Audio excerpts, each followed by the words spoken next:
বৰপেটাৰ সাৰ্বজনীন ৰাস মন্দিৰত সপ্তাহজোৰা শ্ৰীমদ ভাগৱত পাঠ আৰু নাম কীৰ্তন প্ৰতিবছৰ দৰে এইবেলিও ৰাস মহোৎসৱৰ পিছতে ৰাস মন্দিৰ প্ৰাংগণত ৰাইজৰ কল্যাণ আৰু মংগলাৰ্থে ৰাস মন্দিৰ পৰিচালনা সমিতিৰ উদ্যোগত আয়োজন কৰা হৈছে ভাগৱত পাঠ আৰু নাম কীৰ্তনৰ বৰপেটাৰ সাৰ্বজনীন ৰাস মন্দিৰৰ পৰিচালনা সমিতিৰ উদ্যোগত ৭ জানুৱাৰীৰ পৰা ১৩ জানুৱাৰীলৈকে নিতৌ সন্ধিয়া ৬ বজাৰ পৰা শ্ৰীমদ ভাগৱত পাঠ কৰিব সুদূৰ বৃন্দাবনৰ পৰা অহা ১০৮ ৰাজৰাজী খ্যাত কৃষ্ণদাস গোস্বামী উক্ত শ্ৰীমদ ভাগৱত পাঠ অনুষ্ঠানত সকলো ভক্তপ্ৰাণ ৰাইজৰ সহায় সহযোগিতা কামনা কৰিছে মন্দিৰ পৰিচালনা সমিতি news desk report Assam Kranti সংবাদ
হৰে কৃষ্ণ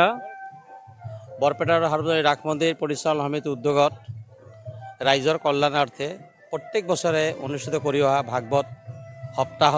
আৰু নামযজ্ঞ অনুষ্ঠান আমি পাতি আহিছোঁ ৰাস মহোৎসৱ শেষ হোৱাৰ পিছত আমি ধৰ্মীয় কাৰ্যসূচীৰে সম্পূৰ্ণ ভাগৱত কথা প্ৰত্যেক বছৰে বিভিন্নজন পাঠকক মাতি আনি আমি ইয়াতে অনুষ্ঠিত কৰোঁ এইবেলি সুদূৰ বৃন্দাবনৰ পৰা শ্ৰীকৃষ্ণদাস গোস্বামী ১০৮ ৰাধে ৰাধে তেওঁ পৰিচিত নাম হৈছে ৰাধে ৰাধে তেখেতে আহি ৭ দিন ব্যাপী ভাগৱত কথা পাঠ কৰিব আৰু আমাৰ দৰ্শকবৃন্দক মধুৰ ধৰ্মীয়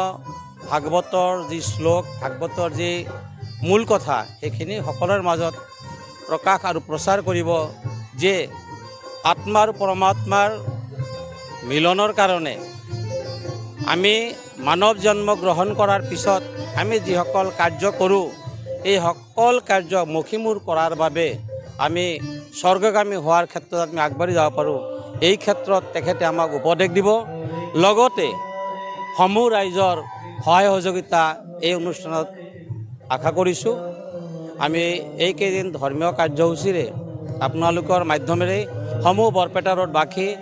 তথা ধৰ্মপ্ৰাণ ৰাইজক অনুৰোধ জনাইছোঁ আমাৰ এই মূল অনুষ্ঠানটোত অংশগ্ৰহণ কৰি আমাক উৎসাহিত কৰে যায় আমাৰ কাৰ্যসূচী ৭ তাৰিখৰ পৰা আৰম্ভ হৈছে অহা ১৮ তাৰিখলৈকে চলিব ৭ দিন ব্যাপী ভাগৱত কথা চলিব একদিন নগৰ পৰিক্ৰমা আছে তাৰপিছত ২ দিন নামযজ্ঞ হ'ব তাৰপিছত মহাপ্ৰভুৰ মহাভোগ আৰু প্ৰসাদ বিতৰণ অনুষ্ঠান হ'ব ধৰ্মপ্ৰাণ ৰাইজৰ সহায় সহযোগিতা আন্তৰিকতাৰে কামনা কৰি